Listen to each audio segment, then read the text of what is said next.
All right, let's see if I can do this.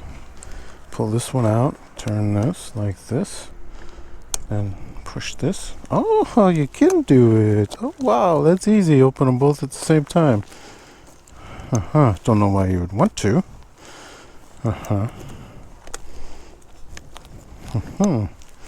Interesting.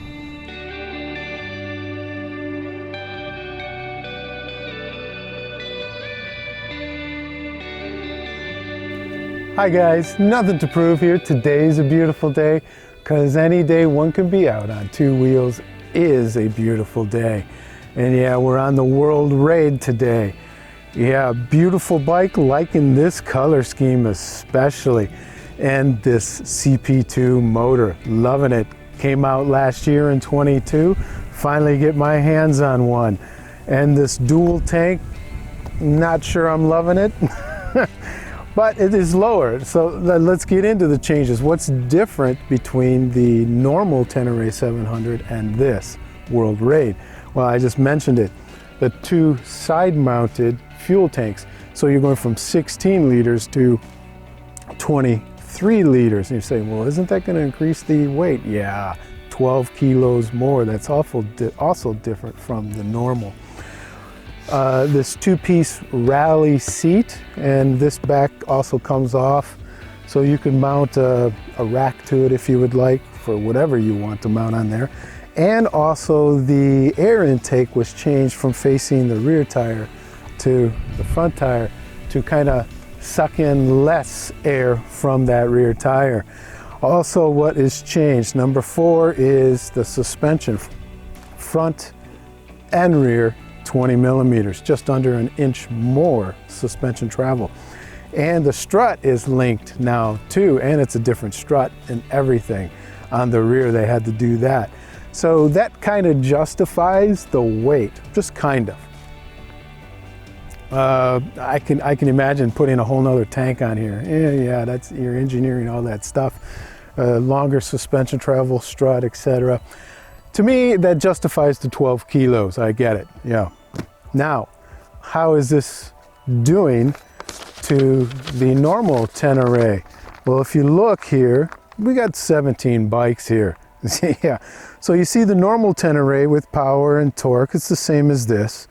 Same engine there. The weight is what is different there. Also, the price is also different. Now this pricing will vary. I see about $2,000 difference above the normal, give or take, depending on what country you're in and so on. Now what else is different? Well, you can scroll over further. Look at that 23-liter tank. Yeah, nothing else does that except for the Moto Guzzi. Yeah, okay. So Moto Guzzi, although Moto Guzzi, yeah, it's still pretty fuel efficient, but if you're looking for range, this is one of the bikes that has that range for you guys, if that's what you're looking for. In an off-road capable bike also. Now those are the numbers, but how do these numbers feel on the street? Oh yeah, you can blip this thing up and down all day long till you're blue in the face. Now going down might be it is a little harder. I prefer a clutch. No, there's no quick shifter on here, guys. I've had some of you guys make those comments. Why are you blipping going on and off the throttle? And I'm like, this is because there's no quick shifter. But yeah, I love this CP2 motor. This is my favorite. If any of you guys asked, of the 17, 18 bikes, adventure bikes, in this middleweight group, what motor do you like best? This one, hands down. The Honda Transalp is good, but the torque is a little higher. The new Suzuki 800, again, the same. It gives you more, but I like the characteristic of the CP2. Maybe I'm biased because I've always liked the CP2 more. But it is your stereotypical Japanese cassette style transmission, and you can blip this thing up and down and pick any gear. Although the engagement is a little rough, although there's 0 kilometers, well, not many. I think only 100 kilometers on this, so it should get better over time. And with this being a little taller than the normal Tenere, the chassis behaves a little differently with the inputs from the CP2 motor, and because I'm looking for that, then I think I can feel the difference.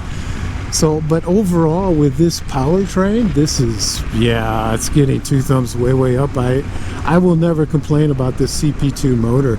Now the transmission I'm complaining about just a little bit, but not the CP2 motor. Here, let's go down to normal. There we go. Normal highway speed 120 or 75 miles an hour.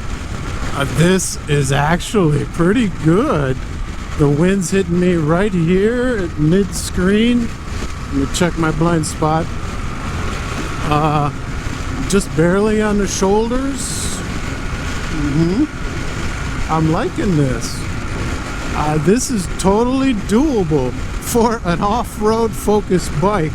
This on the Autobahn's not doing bad at all with the stock screen.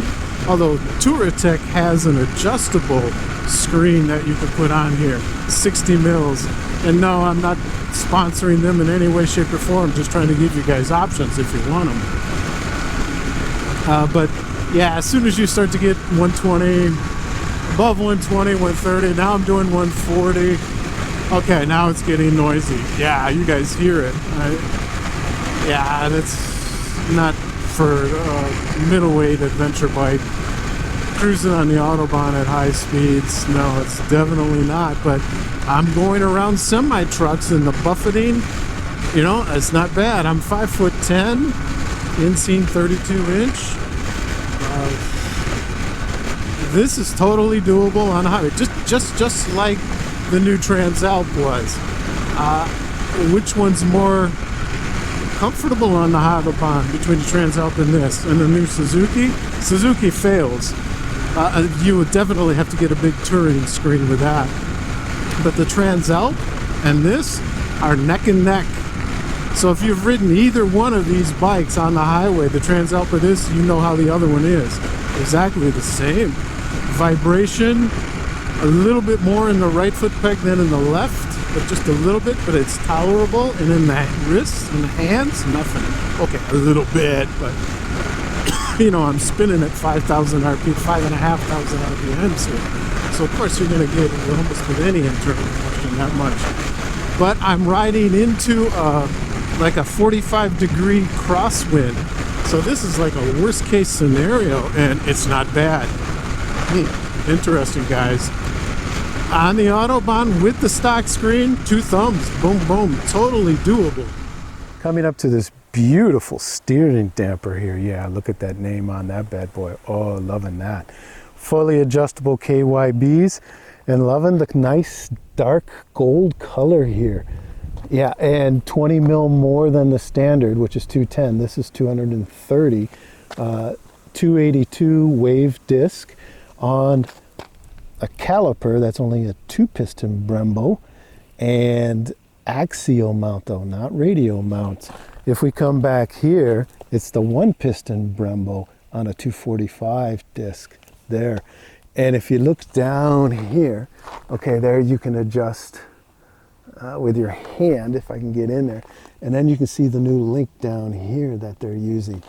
Gorgeous, although it's nice and clean, so there's not very many kilometers on this bike. Now, with this new suspension, how does this feel on the street? In a corner here, this feels, yes, it feels tall, yeah. And a 21-inch, yeah. Okay, we have all that, but it's still very controlled. Is it as good as the new Transalp? Yeah. Or is the Transalp as good as this? Let's ask that question, because the Transalp is newer. Yes, I would give them equal. What about the new Suzuki V-Strom 800? I would prefer this or the Transalp over the Suzuki in a corner on a road like this. And I'm going the speed limit. I think it's 70. I think.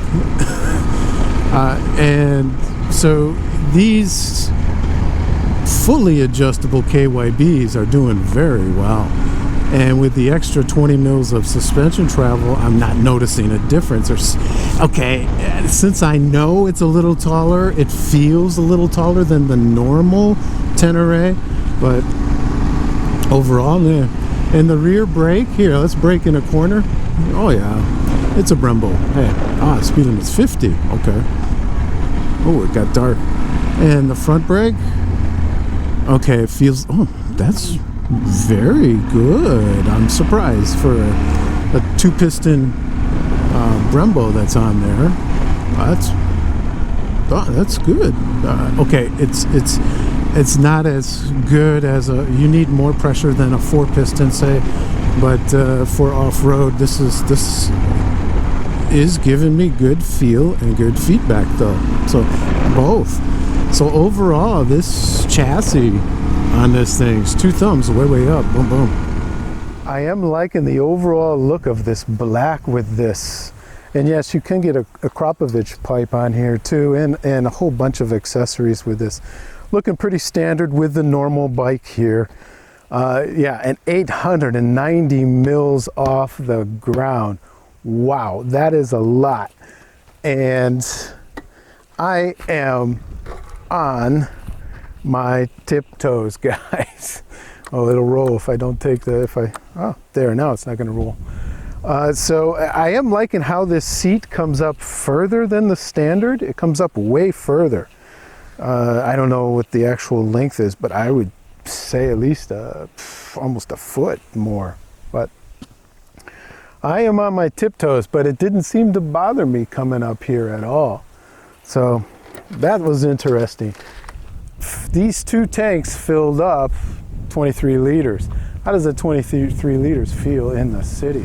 Oh, in a little village like this, one would think with the increase of fuel, so an increase of weight and an increase of suspension travel, that this bike would get top heavy. It's not. It actually feels lower than the normal Tenere. But that's because Yamaha said they've actually put the center of gravity for the fuel actually lower by putting it on both sides of the bike, kind of like KTM did with their 790 or 890 Adventure 2. So that could be. And I feel it. I really do. I expected this thing.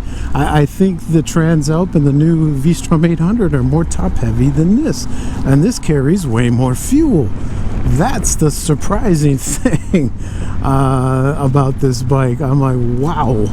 And its ability to, yeah, it's a 21 inch. All of those bikes are 21s. And so, yeah, like just looking around here, seeing what's going on, I'm just pulling up. Yeah. No problem. Yeah, go right around any obstacle. And this guy thinks he's a supermoto. Putting his foot out. But in a village here, yeah, this is a no-brainer. This is probably one of the easiest middleweight adventure bikes to ride in a little village like this. Standard controls here. What do you see here? Yeah, cruise. Anytime you give me cruise control, loving it. Standard controls over here. The mirrors, they actually worked well.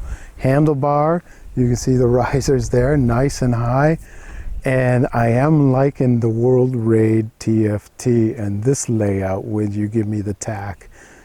Although I would like the speed here and the gear indicator down here, just reverse them. But I got used to it after a while. It's still nice enough. Overall, loving this TFT, guys. Yeah, it works great. No complaints. You can go back to the standard, like the normal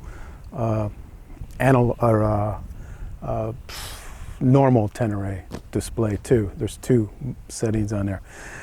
Overall, guys, yeah, what would I do? If you had a choice and you could afford to not get the normal and get the World Raid, I think I would. I would get the World Raid because it gives you the range, it gives you the ability, the suspension travel, the off-road ability. Just you can say, yeah, but the difference between on the front 210 to 230 mils is not that much. Yeah, 20 millimeters, that's a lot. And it's awful higher. It's a lot higher. To me, it feels a lot higher. Now, would I buy this bike? Yes, I would, in a heartbeat. I am liking this bike and the wind protection on the highway.